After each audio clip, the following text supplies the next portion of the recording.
Hello YouTube, electronic mechanic. Background noise is the heater. It's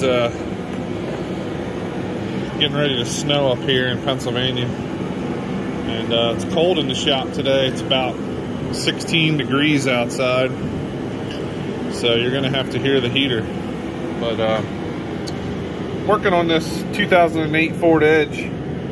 And I just put the two speed sensors in, the input shaft speed sensor and the output shaft speed sensor. And in the process, there's a metal line that runs from this port here up and over and then down to here for the transmission cooler. And that line was pretty rusty, and it ended up getting a hole in it because of all the movement in this area. I had to take this cover off. So I was looking online for a replacement line. Well, they make you buy, it gives you this line and this line that runs back to the back of the tranny, and that block, that aluminum block there, and then there's flexible hoses that connect to the bottom of that go up to the cooler, the transmission cooler up in the front. Well, they want $85 for those two lines and that block, which honestly isn't ridiculous. I mean, it's high, but it's not. They could charge a lot more for that. But I cut this line. I'm taking you over to the workbench here. I took this line off. This is what it looks like, and I found the hole, the little pinhole right there. And this was all covered with rust, and I hit it on the wire wheel to find the hole. And went to the hardware store, and lo and behold, this is 1/2 inch OD. So I went and bought two compression fittings at the hardware store, and I'm going to, and some soft copper, 1/2 inch OD soft copper. So I'm going to cut the bad section out of this pipe and then just use soft copper to make my connection between the two compression fittings that I bought. These compression fittings are like, I don't know, anywhere from $6 to $8 a piece, depending on where you are. That line is available, or those two lines and that block is available on the internet, but I don't want to wait for that, so, and I'm not going to spend that if I don't have to. So in the meantime, I'm going to cut some more of this bad section out of this line here, and that way I can get these two compression fittings on there fairly clean, and hopefully get a good seal.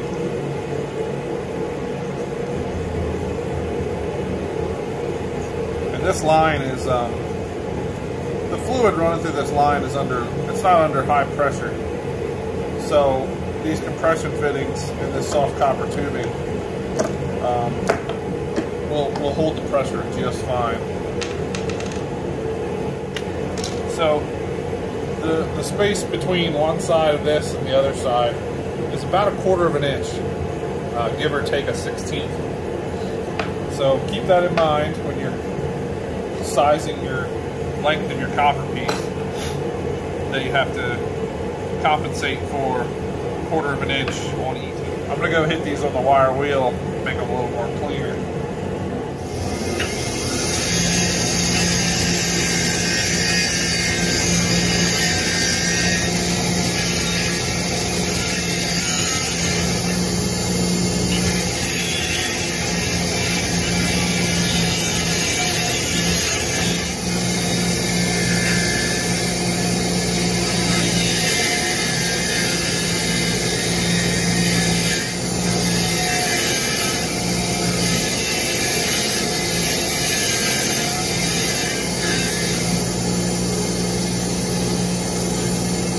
Cleaning that up, so when I go to put that back on, that turns really freely and it's able to thread in. Help yourself out later on. I'm also knocking off this rust off of here.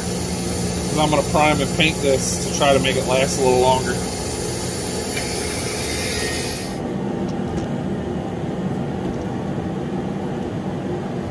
Alright, you guys can see that now.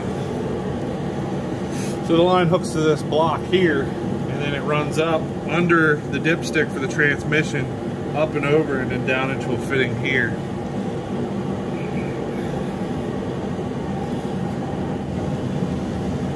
There you go.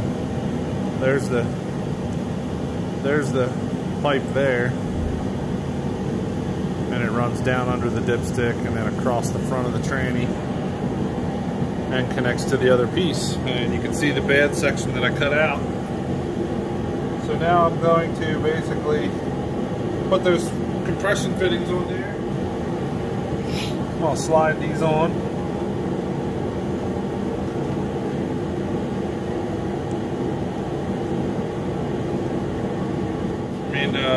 And in theory, we should be able to take the piece that we cut out, measure it, and then subtract 1/2 inch, and that'll give us our precise, well, not precise, but pretty dang close measurement of the piece that should be in there. So I'm going to measure this, subtract 1/2 inch, because there's a 1/4 inch on each end for the fittings, and we'll see if that fits. So I got my piece of copper here. I measured out 3.5 inches, and I'm gonna cut her and see what it does. See how it works. All right, so we got our piece. We got our 2 flange nuts on each side.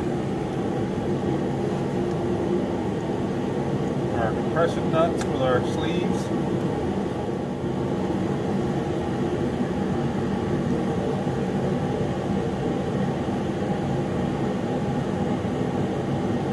All the way together. Honestly, I could live with that.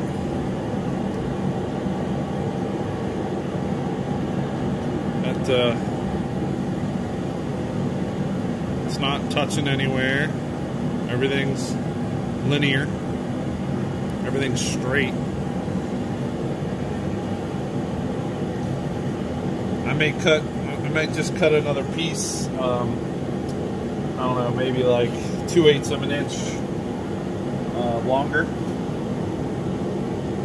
and just see how that fits. If it fits better, I bought a foot of this copper, so I might as well cut another piece and just try it. Stuff's cheap. So yeah, I'm gonna cut 2/8 of an inch longer and see how that fits. All right, so here's my other piece. You can see how much longer it is. It's just under 1/4, about 2/8 of an inch longer. We're gonna slide it in here and see how it looks. That's it. That's what I'm gonna do. Just like that. That'll be good. Now I'm gonna mark the line on top so I can keep it in line and keep it all, you know, running the same angles, and then I'll take it over to the workbench and tighten it up.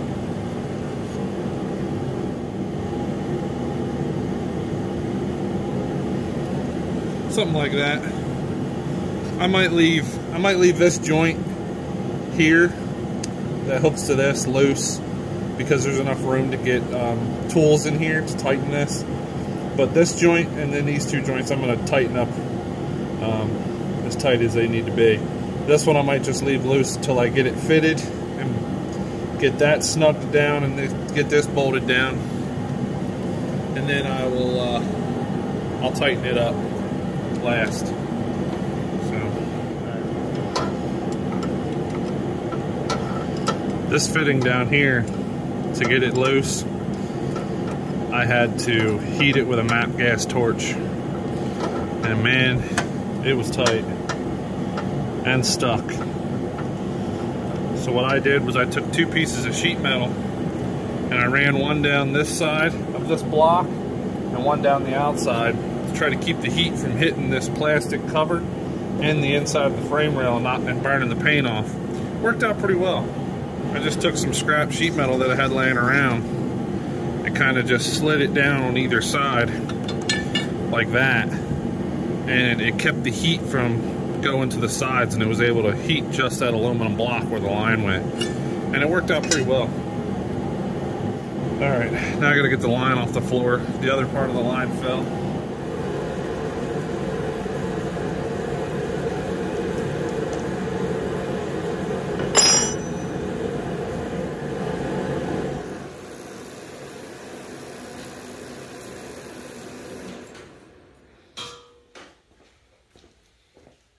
Gotta turn that torpedo heater off. It's too dang loud. But it heats it up quick in here, and then the other furnace that I have in this shop can it picks up the slack and keeps it warm in here. But if I don't use that torpedo heater to bring the temp up, the other furnace just runs and runs and runs and never stops. Man, what the heck size is that dang thing? There we go.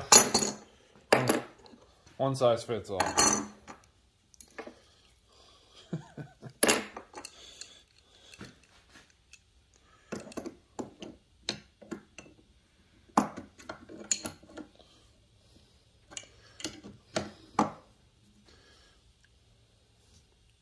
Now, since I'm gonna leave this other side loose, I don't really have to worry about alignment at this point. I can just tighten this up, and then I'll align it once I get it in the car and tighten it down. That would just be, you would want to make sure that those alignment marks are lined up if you're not going to do that.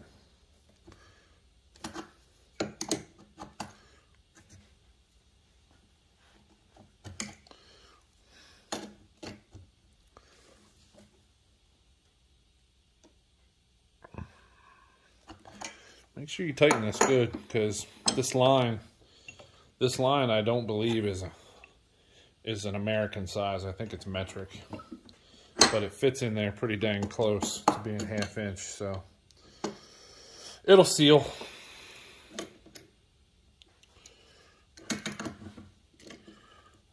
It's not the first time I've done this.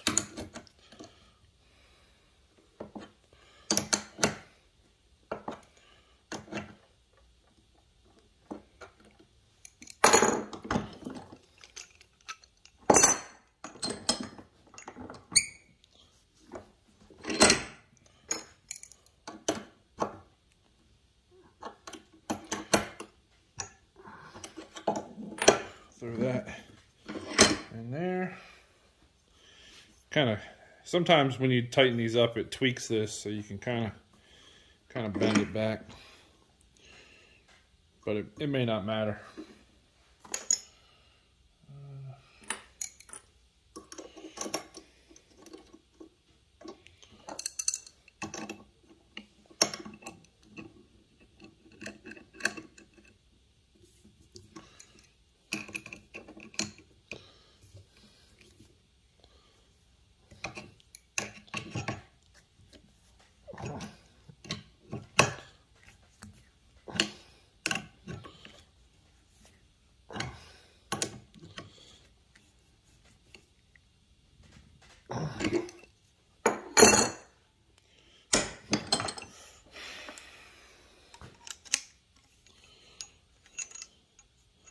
So that's basically what we're doing. So I'm going to go over to the car now and put this in, and hopefully it seals it up. Most of the time I find myself doing this on power steering stuff. The return lines on power steering is made out of this same stuff, and it just rusts like you wouldn't believe. It is the worst spot to try to get your freaking hand in. You guys have to make sure that you get this fitting started properly. If you don't get it started, you do not want to cross thread this. If you push the tube all the way down in, it kind of lines it right up for you.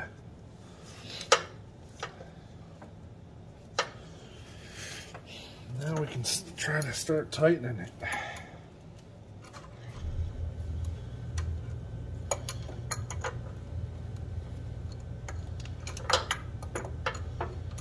Since this is such a tight spot, it's like quarter turn city.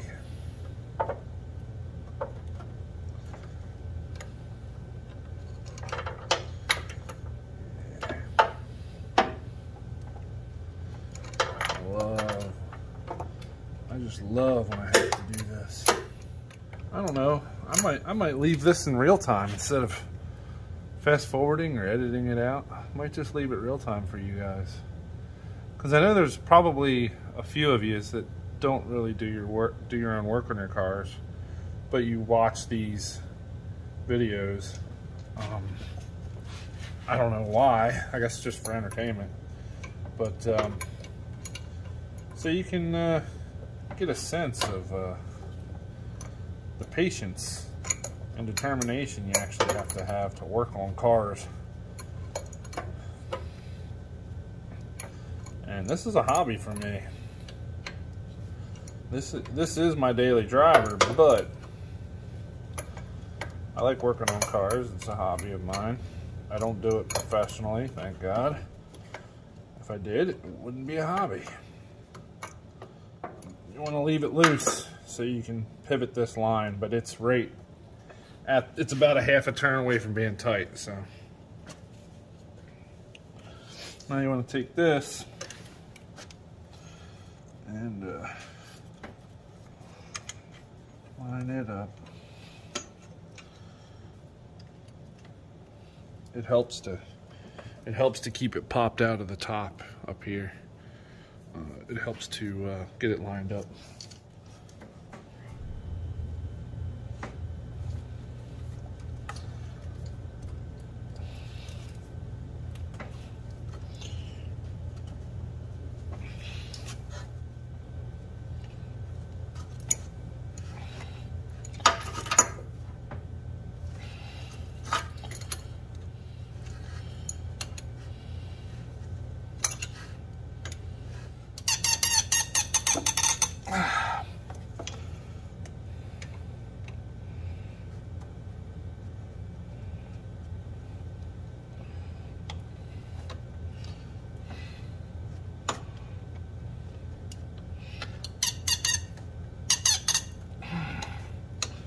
All right, I'm gonna go with that for now.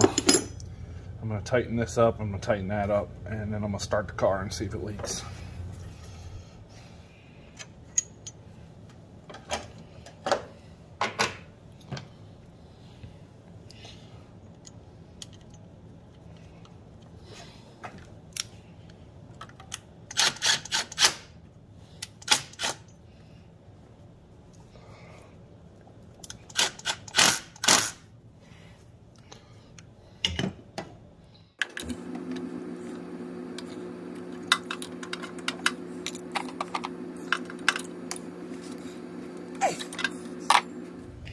Now I'm just cleaning it off.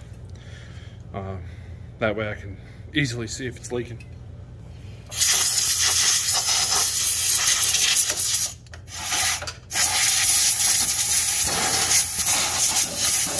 And since the air box is removed, you need to put this in quick. This is the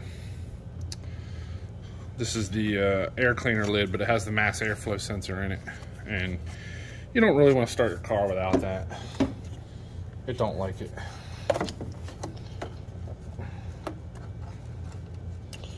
I mean, you can, but it's gonna run like crap. And so what I'm gonna do is I'm just gonna like let this lay here. Make sure you plug it in. Won't do you any good, but I'm just gonna have it here so I can move it out of the way and look for leaks. And the short time that it's not being filtered, it's not gonna, that'll work. That'll allow me to look in there. Get anything off of here that you don't wanna lose. See, you guys caught me on a funny, sitting in there turning the key, nothing's happening. Won't start. I'm like, what the heck? The engine won't start without the transmission harness plugged in. So make sure you plug this in like that. If you don't plug that in, the engine won't start.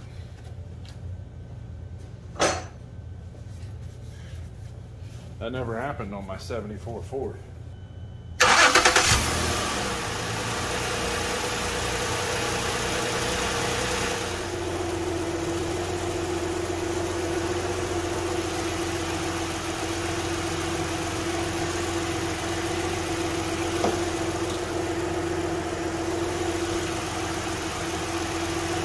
Yeah, man. That's pretty freaking awesome. There you go. There's your cheap fix. While this is here, I'm gonna check the tranny fluid.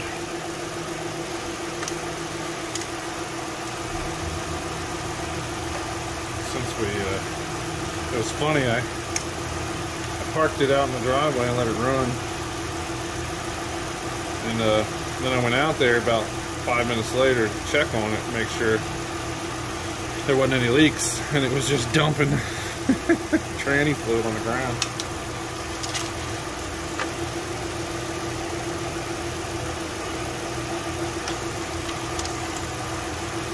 Yep, she's low. Alright, I'm gonna shut it off.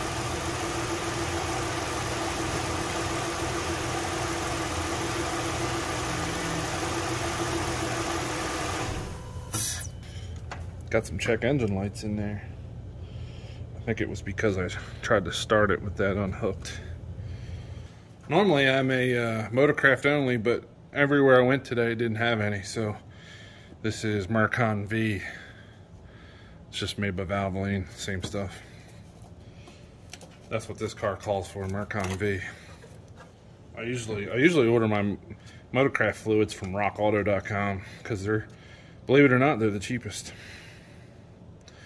And usually when I'm ordering parts, I'll just throw a couple gallons of tranny fluid or oil or whatever I need in the cart. Now you guys have to make sure that you pour this in these slow, because there's no breather on the transmission, so it tries to breathe back up through the dipstick, and if you pour it too fast, it'll bubble over and run down the outside. Ask me how I know.